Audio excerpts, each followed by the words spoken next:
Listen, what just happened in the Gulf of Oman in the last few hours is the kind of thing that gets buried under breaking news cheer-ins and expert panels before anyone actually explains what it means. A U.S. destroyer just blew a hole in an Iranian ship's engine room. Marines boarded it. And John Bolton just went on CNN and said the ceasefire was a mistake. Stay with me. The USS Spruance gave an Iranian cargo ship a fair warning to stop. The crew refused. So the U.S. Navy blew a hole in their engine room and Marines took the ship. That happened today. Ceasefire expires in 3 days. And Bolton just told CNN this thing is nowhere near over. Let's get into it. The U.S. destroyer fired several rounds toward an Iran-flagged cargo ship. President Donald Trump first announcing the U.S. Navy fired on and took custody of that cargo ship after it tried to get past the American naval blockade in the Gulf of Oman. Now, this comes just hours after the White House said top U.S. officials are preparing to take part in another round of peace talks with Iran in the coming days. And it marks the latest escalation amid this ongoing fragile ceasefire set to expire in 3 days and an impasse over control of the Strait of Hormuz. It's prompted renewed threats by Trump, raising already heightened tensions in that region. CNN's Julia Benbrook is at the White House. Julia, what more are we learning about this incident with the Iranian vessel, and how is the president and his team thinking about these negotiations in a few days? Well, with these negotiations coming in a few days, every hour, every day, every development matters. So as President Donald Trump announced this, he said that U.S. forces had fired on and seized an Iranian-flagged cargo ship as it attempted to pass through that U.S. naval blockade in the Gulf of Oman. Now, I want to pull up that post for you now. He did go into a bit more detail. He said, quote, the U.S. Navy-guided missile destroyer USS Spruance intercepted the Tausk in the Gulf of Oman and gave them a fair warning to stop. The Iranian crew refused to listen, so our Navy ships stopped them right in their tracks by blowing a hole in the engine room. Right now, U.S. Marines have custody of that vessel. Blew a hole in the engine room. Trump wrote that himself on his post.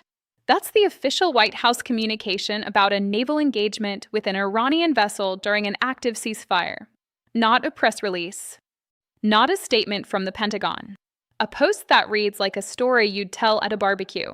But here's what's underneath the bravado. This is actually a significant moment. This is the first time the blockade went from turning ships around to physically firing on one. Warning shots are one thing. Missile into the engine room and Marines boarding is something completely different. Iran just found out the blockade has teeth. Real ones. And the question now is whether Tehran responds or swallows it and gets to the table. 3 days left on the ceasefire. Clock is running. About the U.S. Navy firing on and seizing this Iranian-flagged cargo ship. Well, this is what blockades do. This ship, a very large tanker apparently, was trying to run the blockade. They were told not to do it. They kept going, so apparently we fired a missile into their engine room. That's usually a pretty good way to stop a ship. Marines boarded it and are presumably taking it into custody. I might say not only is the ship apparently in violation of the blockade, it is also a ship we've sanctioned. It may be part of what people call the ghost fleet. These are basically ships with shady ownership that change their flags of registration on an hourly basis. And that's a separate independent ground to board the ship. It's a stateless vessel, if that's true, and therefore no state can complain when we board it. It ought to be a lesson to not just to Iran, but to any other ship owners or insurance companies that think they can run a U.S. Navy blockade. Yeah, we're waiting for, obviously, confirmation of that. We don't know exactly the case on that just yet. Do you see this, though, as escalatory, or is this expected? Well, if anybody escalated here, it was the government of Iran to challenge the blockade. I believe this is the first serious ship, maybe some Fisher's Dow may have made it through the blockade. But if this is as large a tanker as it appears to be, I don't think they went out there by accident. So Iran may have been, the Ayatollahs, the regime, may have been trying to see whether we really did have resolve if somebody didn't turn around when they were ordered. Now they know. The Ghost Fleet detail. Did you catch that? These aren't normal commercial ships. Ghost fleet vessels change their flags and registration constantly, sometimes hourly, specifically to avoid sanctions and accountability. No clear owner. No clear nationality. Which means legally, Bolton's point, nobody can formally complain when you board it because it belongs to no one. Iran didn't accidentally send a random cargo ship through a naval blockade during an active ceasefire 3 days before talks. That tanker was a test. A deliberate probe to see if America would actually pull the trigger or blink. They got their answer. And Bolton's lesson for insurance companies is not a throwaway line if Lloyd's of London and the major maritime insurers won't cover ships attempting the blockade. It doesn't matter what Iran does. No insurance means no shipping. The blockade enforces itself commercially without firing another shot. Well, it's probably not good news, but it's exactly the right thing to do. I don't think Iran should make a nickel off of its oil as long as this conflict goes on. And frankly, I think the next step has to be the U.S. And Israel militarily opening the strait to ships from the Gulf Arab states to get their oil out onto the water. The way Iran has turned this control of the straits, blocking it on and off like a light switch, shows somebody needs to take the light switch away from them. Someone needs to take the light switch away. That's Bolton's entire foreign policy philosophy in one sentence, and it's worth taking seriously even if you don't agree with it, because he's not wrong that Iran has been using strait access as leverage for decades. Open, close. Open, close, demand payments, fire on ships, announce it's open, close it again within 24 hours. The problem is taking the light switch away permanently means a military operation to neutralize Iran's coastal missile batteries, their naval assets, and their ability to threaten the strait at all. That's not a weekend operation. That's a sustained campaign with unpredictable consequences across the entire Gulf region. Bolton knows that. He's advocating for it anyway. And that tells you everything about where he thinks this is heading. But the notion that was being spread around at the end of last week, and I think reflected in stock markets and oil prices, that this thing is almost over, that the differences are almost resolved, is just flat out wrong. When people talk about sticking points like opening the strait, like possession of the Iranian nuclear weapons program, like their support for international terrorism. These aren't minor details. This isn't 80% of the deal done with just a few minor things to work out. These are the existential issues that in many senses caused the U.S.-Israeli attack. Flat out wrong. Bolton just directly contradicted what the stock markets priced in last week, what oil markets priced in. What the general vibe of the coverage suggested, that we're close, almost there, just a few details left. He's saying no. The things left to resolve aren't details. They're the entire war. Nuclear enrichment, strait access, Iranian support for Hezbollah, Hamas, the Houthis. These aren't footnotes to a deal. They're the reason there's a conflict at all. And the market already moved on optimism that turned out to be premature. If Bolton's right and this drags on or collapses, those prices correct fast. People's gas bills, grocery costs, shipping costs, all of it connected to what happens in the next 72 hours. But how are you thinking about these potential discussions? Well, I think they're a waste of oxygen. In fact, I think it was a mistake to have the ceasefire. The overwhelming preponderance of weapons being delivered was by the U.S. and Israel on Iran, not by Iran on everybody else. They've gotten now a 2-week breather where they're doing what they can to recover, regroup, get ready for the next phase of the war. We never should have let up on them. Yeah. Do you think J.D. Vance should be going? Obviously, the president's saying it's a security concern. Yeah, I can't speak to the security concern. It wasn't such a concern the last time, but you shouldn't send the vice president. He's one level below the president. We don't know that the people the Iranians are sending have any authority to commit their government to begin with. If we were going to send a high-level official, it should have been the Secretary of State, not the vice president and not civilian volunteers. Yeah. And what message do you think that sent to the Iranian negotiators?